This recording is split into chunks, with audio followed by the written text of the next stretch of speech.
আসসালামু আলাইকুম প্রিয় শিক্ষার্থী বন্ধুরা, পৌরনীতি ও সুশাসন ক্লাসে স্বাগতম। আমি বিএম ইউসুফ আলী, প্রভাষক রাষ্ট্রবিজ্ঞান, Kamalapur school and college, Sabujbagh, Dhaka. প্রিয় শিক্ষার্থী বন্ধুরা, আজ আমি একাদশ শ্রেণীর পৌরনীতি ও সুশাসন প্রথম পত্রের তৃতীয় অধ্যায় থেকে একটি বিষয় নিয়ে আলোচনা করব। তোমরা আমার সাথে থাকবে এই প্রত্যাশা করছি।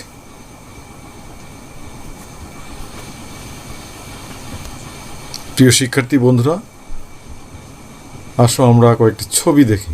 স্ক্রিনে ভালো করে লক্ষ্য করো। নিশ্চয় এই ছবিটি তোমরা দেখেছ, চেনো। আমাদের সংসদ ভবন, জাতীয় সংসদ ভবন। এখানে কি হয় তোমরা সবাই জানো।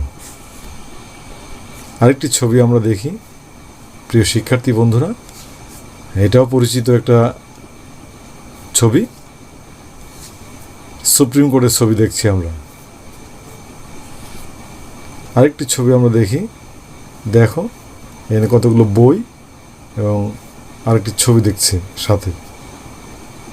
তোমরা নিশ্চয়ই বুঝে গেছো এই ছবিগুলোর সাথে কি কি কি বিষয় রিলেটেড। আর একজন ব্যক্তিকে দেখো, আইন শৃঙ্খলা বাহিনী গ্রেপ্তার করে নিয়ে যাচ্ছে। তো প্রিয় শিক্ষার্থী বন্ধুরা, তোমরা কি বলতে পারবে আমাদের আজকের পাঠ কি হতে পারে? হ্যাঁ, তোমরা এতক্ষণে বুঝে গেছো আমাদের আজকের পাঠ কি হবে। প্রিয় শিক্ষার্থী বন্ধুরা, আমাদের আজকের পাঠ আইন, ল। শিখন ফল।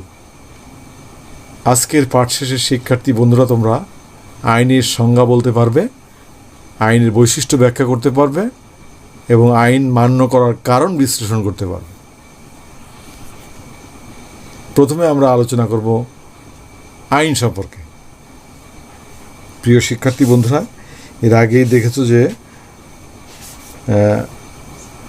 আইনের ইংরেজি প্রতিশব্দ হচ্ছে ল। এই আইন শব্দটি এসেছে ফার্সি শব্দ থেকে, যার অর্থ হচ্ছে নিয়ম কানুন বা বিধি। আর আইনের ইংরেজি প্রতিশব্দ হচ্ছে ল। এই ল শব্দটি এসেছে টিউটনিক শব্দ লক থেকে, যার অর্থ স্থির বা অপরিবর্তনশীল। সুতরাং শাব্দিক অর্থে আইন হচ্ছে কতগুলো বিধিবদ্ধ নিয়মকানুন যা সকলের জন্য সমানভাবে প্রযোজ্য। প্রিয় শিক্ষার্থী বন্ধুরা, চলো আমরা আইন সম্পর্কে বিভিন্ন মনীষীদের বক্তব্য দেখি। তারা কি সংজ্ঞা দিয়েছেন আইন সম্পর্কে। প্রথমে আমরা জানব রাষ্ট্রবিজ্ঞানের জনক গ্রিক দার্শনিক অ্যারিস্টটল কি বলেছেন। তিনি বলেছেন, আইন হলো আবেগবর্জিত যুক্তি। ইংরেজ আইনবিদ জন অস্টিনের মতে আইন হচ্ছে ঊর্ধ্বতন রাজনৈতিক কর্তৃপক্ষের আদেশ বিশেষ।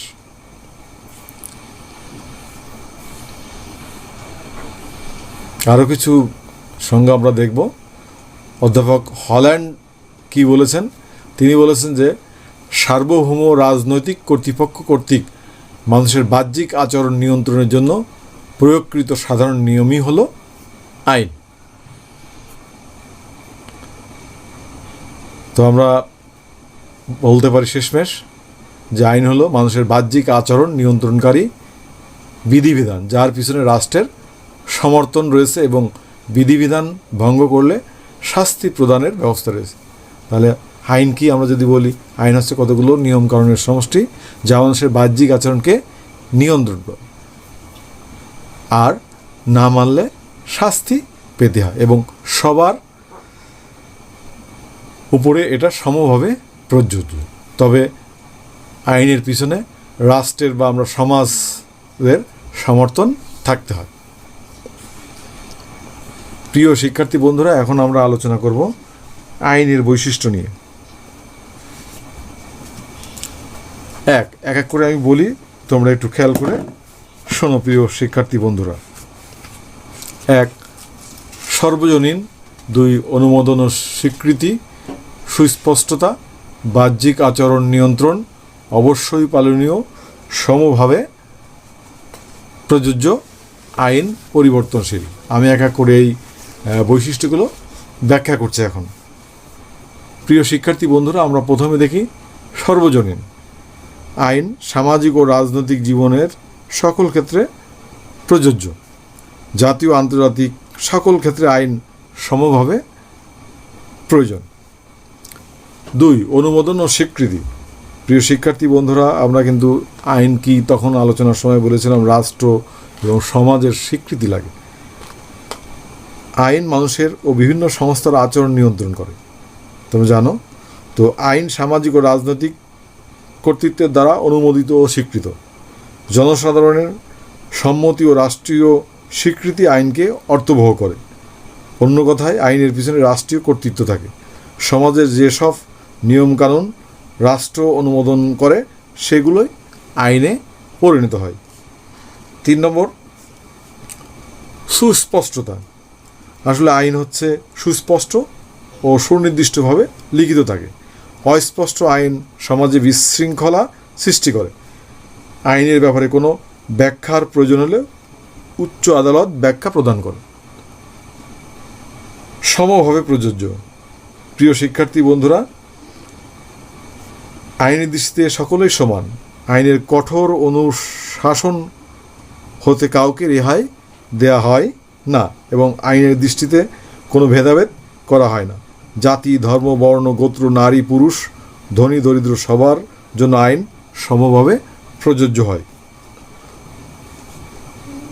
আইন পরিবর্তনশীল। প্রিয় শিক্ষার্থী বন্ধুরা, আইন পরিবর্তনশীল। জনগণের চাহিদা অনুযায়ী জনগণের কল্যাণে অনেক সময় পুরাতন আইন সংশোধন ও পরিবর্তন করা হয়। অবশ্যই পালনীয়। প্রিয় শিক্ষার্থী বন্ধুরা, আইন সকলকেই মেনে চলতে হয়। আইন ভঙ্গ করলে শাস্তি পেতে হয়।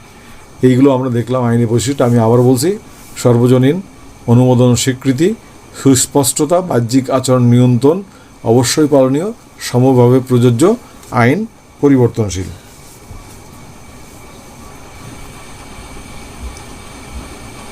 প্রিয় শিক্ষার্থী বন্ধুরা, রাষ্ট্র ও সমাজ স্বীকৃত নিয়মকানুনের সমষ্টি হচ্ছে আইন। আইন মানুষের বাহ্যিক আচরণ নিয়ন্ত্রণ করে, কিন্তু মানুষ কেন আইন মেনে চলে? এই কোশ্চেনের উত্তর আমরা খোঁজার এখন চেষ্টা করব। প্রিয় শিক্ষার্থী বন্ধুরা, তোমরা একটু ভাবো তো, মানুষ কেন আইন মেনে চলে? তো আইন মেনে চলার পিছনে বিভিন্ন যুক্তি আছে, সেই যুক্তিগুলো আমরা এখন তুলে ধরবো। প্রিয় শিক্ষার্থী বন্ধুরা, তোমরা এখন একটু ভেবে দেখো কেন মানুষ আইন মেনে চলে।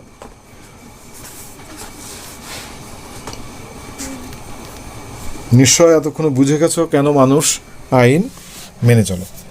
তো প্রাচীন কাল থেকেই মানুষ বিভিন্ন নিয়মকানুন বা আইন কানুন মেনে চলে আসছে। জনগণ রাষ্ট্রের আইন মান্য করে কেন? এ প্রশ্নের উত্তরে রাষ্ট্রবিজ্ঞানীদের মধ্যে মত পার্থক্য লক্ষ্য করা যায়। তো আমরা দেখি হবস, বেনথাম, হল্যান্ড, অস্টিন প্রমুখ দার্শনিকদের মতে আইন যেহেতু সার্বভৌম কর্তৃপক্ষের আদেশ, সেহেতু মানুষ শাস্তির ভয় অথবা অরাজকতার আশঙ্কায় আইন মান্য করে থাকে। অর্থাৎ আইন মান্য করে শাস্তির ভয়। যে হবস, বেনথাম, হল্যান্ড, অস্টিন ওনারা মনে করেন মানুষ আইন মেনে চলে শাস্তির ভয়। আইন না মানলে শাস্তি পেতে হবে, এই ভয়।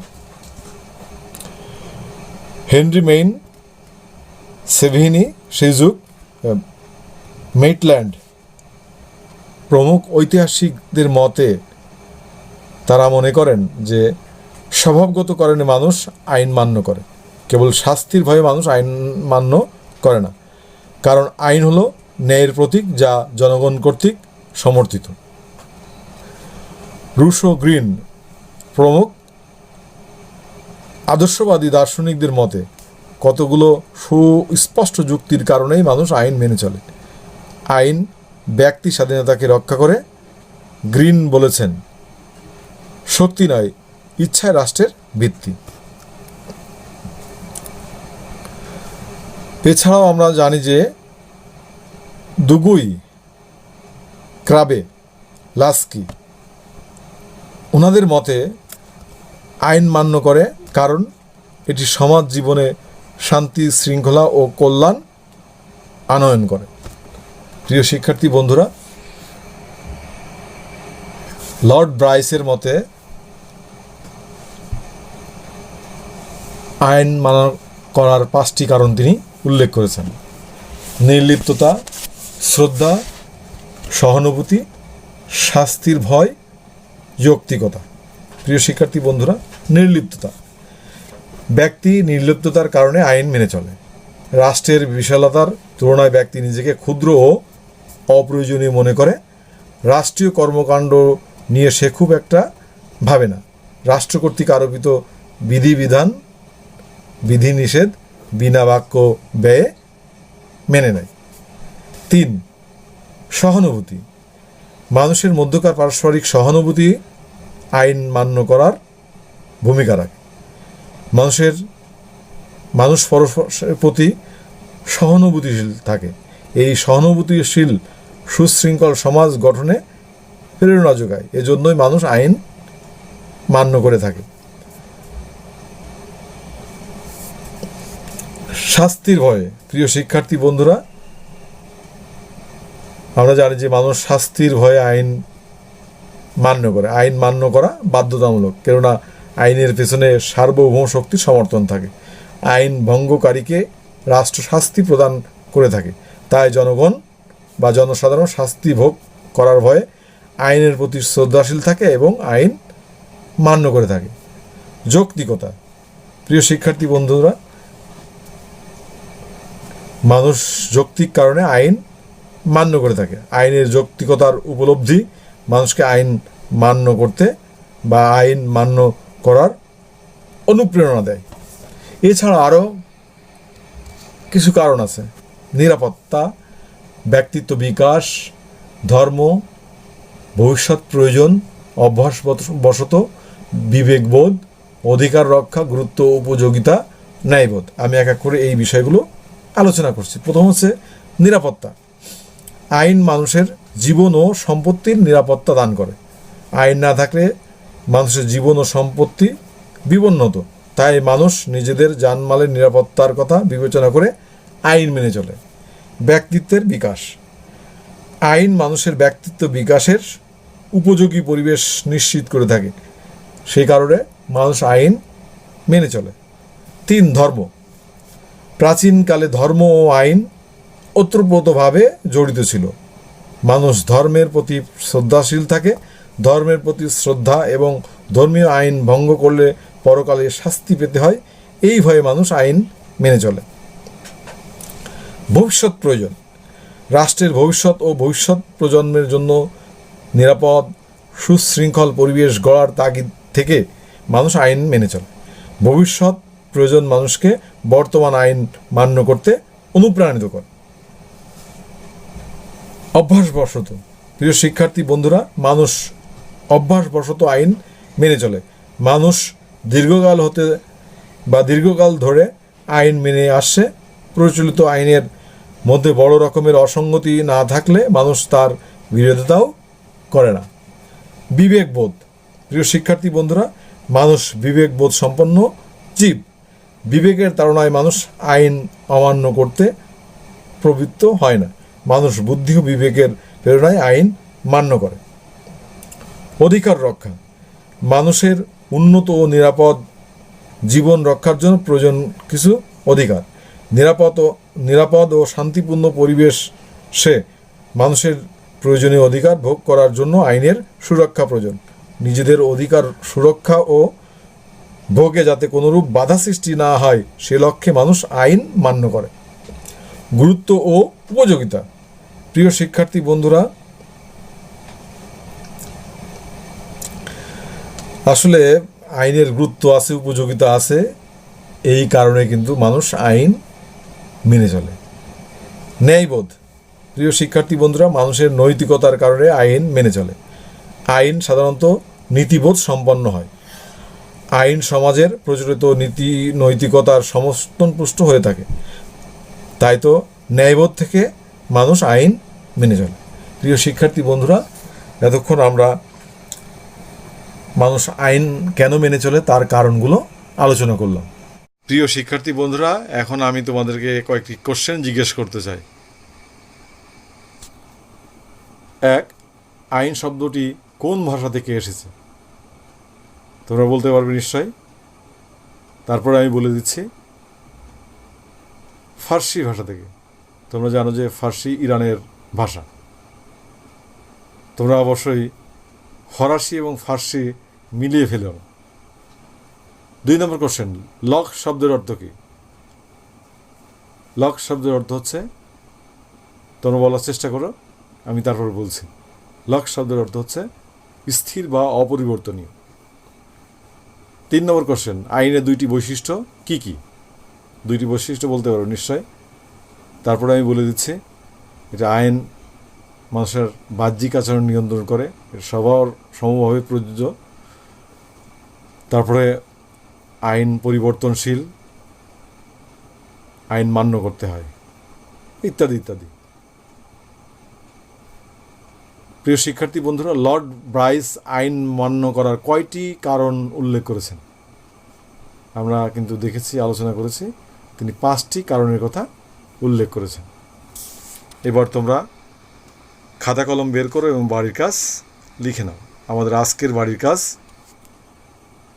আইন মানুষের বাহ্যিক আচরণ নিয়ন্ত্রণ করে। আমি আবার বলছি, আইন মানুষের বাহ্যিক আচরণ নিয়ন্ত্রণ করে, উক্তিটির যথার্থতা নিরূপণ করো। তোমরা এই প্রশ্নের উত্তর লিখে আমার মেসেঞ্জারে পাঠিয়ে দেবে। আমি তা যথাযথভাবে মূল্যায়ন করে তোমাদের মেসেঞ্জারে আবার পাঠিয়ে দেব। প্রিয় শিক্ষার্থী বন্ধুরা, এতক্ষণ ধরে আমার সাথে তোমরা থেকেছো, এই জন্য তোমাদেরকে অসংখ্য ধন্যবাদ। তো আজকের মতো ক্লাস শেষ করছি। আল্লাহ হাফেজ।